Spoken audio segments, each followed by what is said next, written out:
you know, whatever your goal is, so if you've got big goals in your life, whatever your goal is, the level of massive action and the level of action that you take has to be in proportion.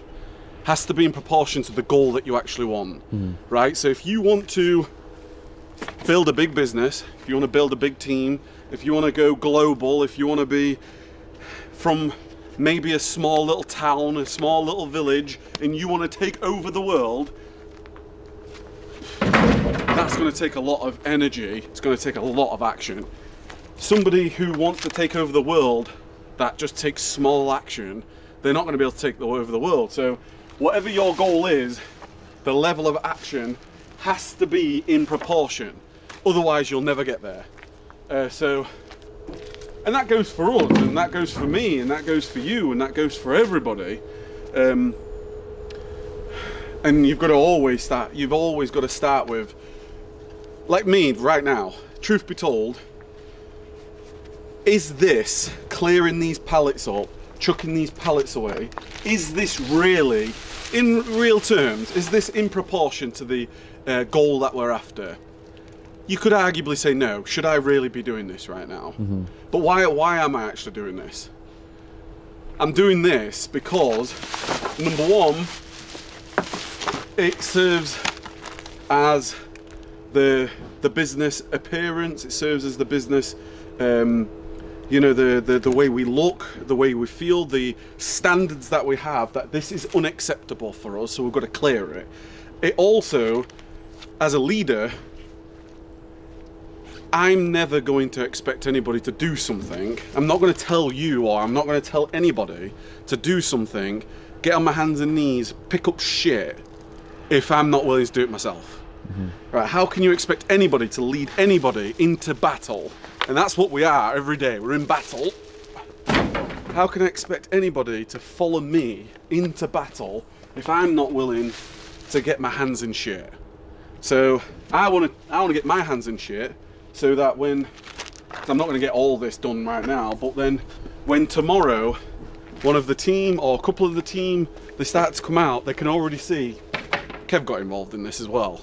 So, you know, I'm not expecting people to put their hands in shit if I'm not willing to. And that's just been one of my core philosophies for ages. And that then does, when you start thinking, is your actions in proportion? That, I believe, then does, because this what we're doing, and people and the team wanting to follow and be involved, and we're here, we're all doing it together, we're a part of the team. I think this is the culture then, do you know what I mean? And that culture can then expand to all our team members, whether that is 20 team members, 40 team members, whether it's 200 team members, whether it's 2,000 team members. And one day, if we've got 10,000 team members, I think this can then be followed. Because no matter where they are in the world, they're going to be like, if Kev's hands in shit, then mine should be too. Do you know what I mean? So that's why I'm out here, and that's why, as well as, like, obviously we've got the drone coming, and we want to clear up. Every time I look at this area, I'm like, we need to get it sorted. You know, partners that work with us, they want to be involved in a business that looks after itself. You know, you wouldn't expect, if you're flying first class with British Airways, you wouldn't expect British Airways to have their yard full of shit. You know, it needs clearing. So hence why, clear it all out. And we've got some bigger goals in this area anyway.